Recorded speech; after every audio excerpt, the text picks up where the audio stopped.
Daily current affairs प्रश्न क्रमांक 1 September 2025 पर्यंत मुख्यमंत्री योगी आदित्यनाथ यांच्या मते 2025-26मध्ये उत्तर प्रदेशात किती विद्यार्थ्यांना शिष्यवृत्ती मिळाली? याचा राईट आन्सर आहे 4 लाख विद्यार्थी मित्रांना. अधिकची माहिती 2025-26मध्ये वंचित गटातील विद्यार्थ्यांना दर्जेदार शिक्षण मिळावे यासाठी 2,825 कोटी रुपयांचे शिष्यवृत्तीचे वाटप करण्यात आले.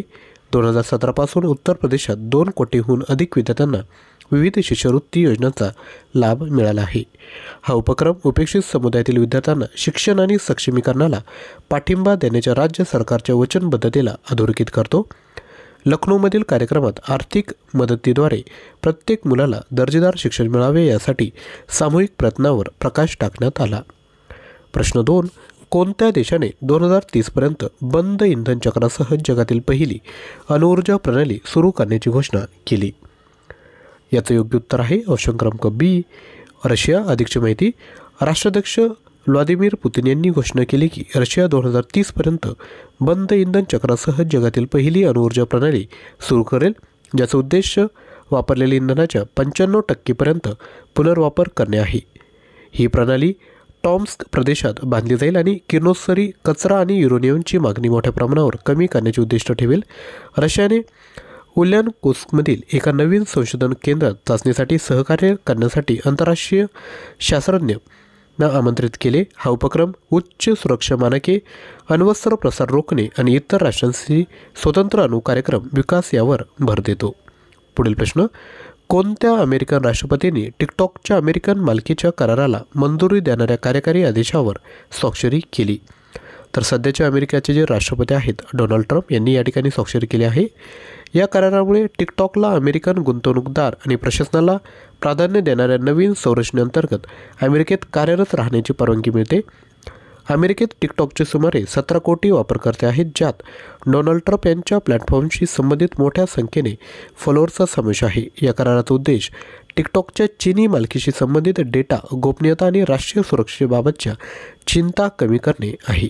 2024च्या कायद्यानुसार टिकटॉकच्या मूळ कंपनीला त्यांचे अमेरिकन ऑपरेशन्स विकावे लागतील, अन्यथा बंदी घालण्यास भाग पाडावे लागेल, ज्यामुळे संयुक्त उपक्रमाची निर्मिती झाली. पुढील प्रश्न AFC फुटसल आशियाई कप 2026 पात्रता फेरीत भारताने कोणत्या संघाला पराभूत करून पहिला आंतरराष्ट्रीय फुटसल विजय नोंदवला?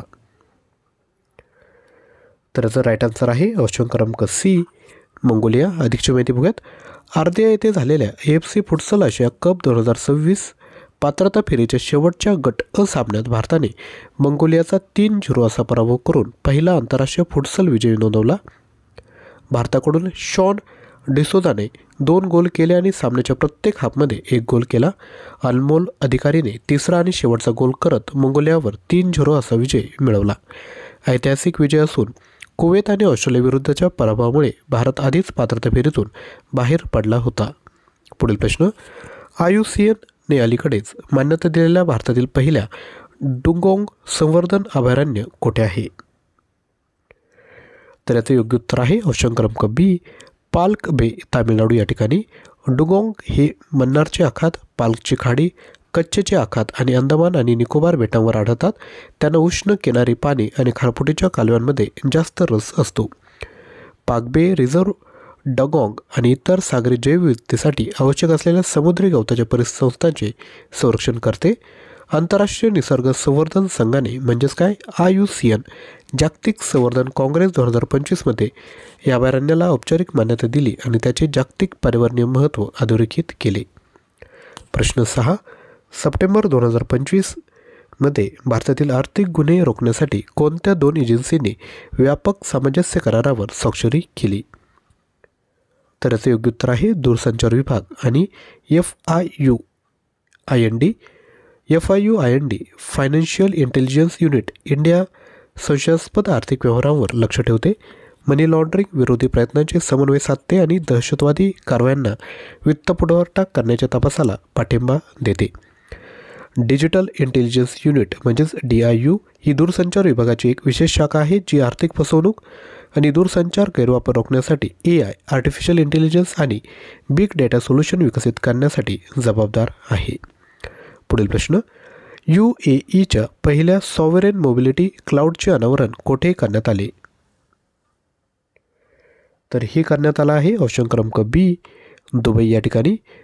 Dubai World Congress for self driving ट्रान्सपोर्टमध्ये UAEने आपल्या पहिल्या सॉव्हरेन मोबिलिटी क्लाउडचे अनावरण केले, जे देशाच्या ऑटोनॉमस मोबिलिटी स्ट्रॅटेजीमध्ये एक महत्त्वाचे पाऊल आहे.